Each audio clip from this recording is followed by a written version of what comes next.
তারা অহংকার করে রাসূলকে তাড়াইয়া দিত, রাসূলের উপর আক্রমণ করত। তারা কি বলতো? এরপর আল্লাহ রাব্বুল আলামিন বলেন, ওয়ায়াকুলুনা আইন্না লাতারিকু আলিহাতিনা লিশাইরিম মাজনুন।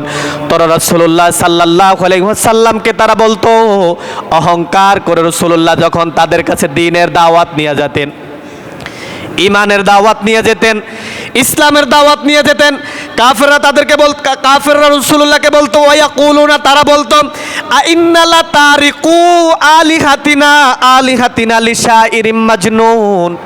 ও মুহাম্মদ, তোমার মাথা ভালো নাই, তুমি পাগল। ও মুহাম্মদ, তুমি একজন কবি, আমরা তোমার ধর্ম গ্রহণ করব না, তুমি পাগল হয়ে গেছ। 40 বছর পর্যন্ত তুমি ভালো ছিলা, আজকে দ্বীনের দাওয়াত নিয়ে আসার কারণে কাফেররা মুহাম্মদ সাল্লাল্লাহু আলাইহি সাল্লামকে পাগল বলা শুরু করলো। নাউজুবিল্লাহ বলবেন না? 40 বছর তিনি সবার কাছে প্রিয় ছিলেন। তারা বলে, আলিহাতিনা, আমাদের রব বুঝি বাদ দিয়ে আমরা তোমার ধর্ম গ্রহণ করব, আমাদের বাপ দাদার ধর্ম বাদ দিয়ে বুঝি তোমার ধর্ম গ্রহণ করব, কেউ রব নাই, আল্লাহ ছাড়া কোনো ইলাহ নাই। রাসূলুল্লাহ দাওয়াত দেয়, আর তারা বলে, আলিহাতিনা লিশাইরিম মাজনুন। মুহাম্মদ, তোমার মাথা ঠিক নাই, তুমি পাগল, তুমি গণক, তুমি জাদুঘর। নাউজুবিল্লাহ বলবেন না? তারা তাকে বিভিন্ন ট্যাগ দেওয়া শুরু করলো। আচ্ছা, আপনারা বলেন, রাসূলুল্লাহ কি পাগল? রাসূলুল্লাহ কি উন্মাদ? রাসূলুল্লাহ কি কবি? আল্লাহ রাব্বুল আলামিন বলেন, আমার রাসূল কবি নয়, আমার রাসূল পাগল নয়, আমার রাসূল গণক নয়। আমি আমার হাবিবকে ওয়ামা আরসালনাকা ইল্লা রাহমাতাল লিল আলামিন, তামাম দুনিয়ার সব মানুষের জন্য রহমত হিসাবে আমি আমার হাবিব মুহাম্মদ সাল্লাল্লাহু আলাইহি ওয়াসাল্লামকে প্রেরণ করলাম। আমার রাসূল পাগল না। আর কাফেররা বলে সে পাগল, যখন দাওয়াত নিয়ে গেছে।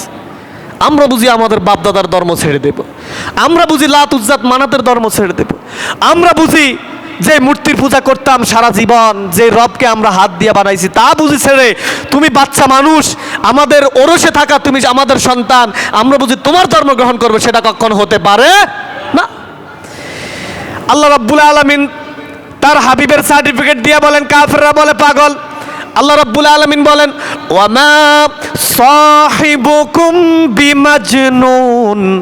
ও কাফেরেরা, যে মুহাম্মদ সাল্লাল্লাহু আলাইহি ওয়াসাল্লাম তোমাদের সাথে চলে, যে মুহাম্মদ সাল্লাল্লাহু আলাইহি সাল্লাম তোমাদের সাথে বসবাস করে, ওয়ামা সাহিবুকুম বিমাজনুন, আমার হাবিব পাগল নয়, আমার হাবিব উন্মাদ নয়, আমার হাবিব হচ্ছে আমার পক্ষ থেকে প্রেরিত একজন রাসূল। সুবহানাল্লাহ বলবেন না?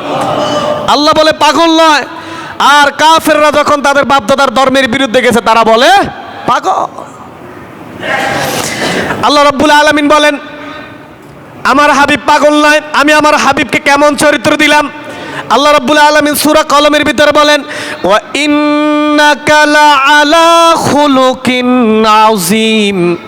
ও দুনিয়ার মানুষেরা, নাজাতের জন্য লেলিনের আদর্শ গ্রহণ করা তোমাদের লাগবে না, কোনো পীরের আদর্শ গ্রহণ করা লাগবে না, কোনো বক্তার আদর্শ গ্রহণ করা লাগবে না, কোনো ইমামের আদর্শ তোমাদেরকে গ্রহণ করা লাগবে না। আমি তোমাদের জন্য আমার হাবিব মুহাম্মদ সাল্লাল্লাহু আলাইহি ওয়াসাল্লামকে প্রেরণ করলাম। ওয়া ইন্নাকা লাআলা খুলুকিন আযীম। যে রাসূলকে আমি তোমাদের মাঝে প্রেরণ করলাম, সেই রাসূলের চরিত্রটাই হলো সর্বোন্নত চরিত্র। সুবহানাল্লাহ বলবেন না? সেই রাসূলের জীবন বাদ দিয়া লেনিন কার্ল মার্কসের আদর্শ গ্রহণ করবা, দুনিয়াও শেষ, আখিরাতও শেষ। রাসূলুল্লাহকে তোমার জীবনের সবচাইতে প্রিয় বানা। আল্লাহর হাবিব বলেন, লা ইউমিনু আহাদুকুম হাত্তা আকুনা আহাব্বা ইলাইহি মিন ওয়ালাদিহি ওয়া ওয়ালাদিহি ওয়ান নাসি আজমাইন। ও দুনিয়ার মানুষেরা শোনো, যে রাসূল হ্যাঁ বললে হালাল, যে রাসূল না বললে শরীয়তের মধ্যে হারাম, যে রাসূল হাত দ্বারা ইশারা করলে আসমানের চাঁদ দ্বিখণ্ডিত হয়ে যায়,